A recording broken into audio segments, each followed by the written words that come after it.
Tu ne sais pas comment faire un maximum de gains pendant le bull run? Eh bah, tu as bien fait de cliquer sur cette vidéo car je vais tout expliquer pour maximiser tes gains en crypto durant le bull run.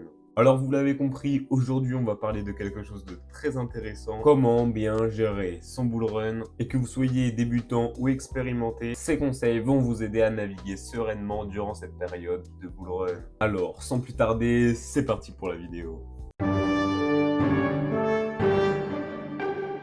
Pour commencer, il faut se fixer des objectifs clairs. Car vous fixer des objectifs clairs va vous permettre de déterminer quel est le prix que vous souhaiteriez que votre crypto atteigne avant de la vendre. Et avoir des objectifs déjà définis va vous éviter de prendre des décisions impulsives et de perdre de l'argent. Deuxièmement, il faut diversifier vos investissements et optimiser au mieux la répartition de vos cryptos. Pour la diversification de vos cryptos, si vous avez un petit wallet, je vous conseille de ne pas trop diversifier et sur des cryptos qui peuvent faire un bon multiplicateur. Et si vous voulez quand même être serein avec des grosses cryptos, vous pouvez vous en prendre une petite partie. Mais quand on a un petit wallet, il faut le faire grandir au plus vite. Donc visez les petites cryptos, mais surtout des cryptos connus avec une grosse communauté derrière. Comme ça, vous êtes assuré d'avoir des bons multiplicateurs. Et pour les plus gros wallets, ce que je ferais, c'est de mettre 20 à 30% en stablecoin, comme de l'USDT, pour racheter quand c'est bas et pour réduire la volatilité. Ensuite, évidemment, 60% en très grosses cryptos, comme du Bitcoin, de l'Ethereum ou du Solana.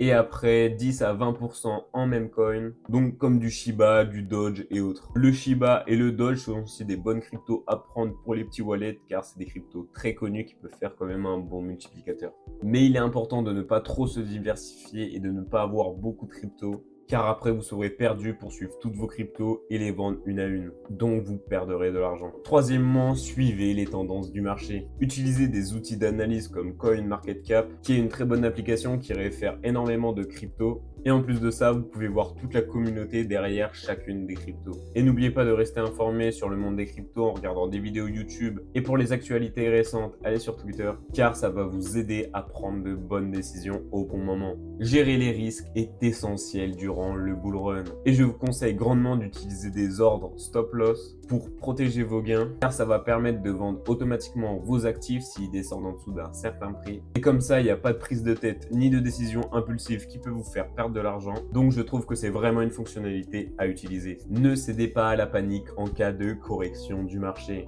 Les corrections du marché sont tout à fait normales et offrent de grosses opportunités pour réinvestir. Et d'ailleurs, il y a une grosse correction depuis quelques jours, là on est le 5 août, et c'est vraiment impressionnant, le Bitcoin est descendu en dessous des 50 000 $. Donc ça va vraiment nous permettre de faire le plein avant le bull run, sans oublier que c'est tout à fait normal. Enfin, n'oubliez pas de prendre vos profits. Fixez des paliers où vous vendrez une partie de vos cryptos et vous laisserez l'autre tourner, comme ça elle va peut-être monter plus ou descendre. Mais dans tous les cas, ça va sécuriser vos gains et ça va vous permettre, si la crypto descend, de ne pas perdre énormément d'argent. Voilà, maintenant vous avez toutes les clés pour bien gérer votre bull run. Si vous avez des questions en commentaire, n'hésitez pas à me les poser. Et n'oubliez pas de rester informé sur les actus crypto et de bien suivre votre plan. Si vous avez aimé cette vidéo, n'hésitez pas à laisser un petit like et à vous abonner, ça me fait extrêmement plaisir. Et moi en tout cas, je vous dis à la prochaine pour de nouvelles vidéos et salut!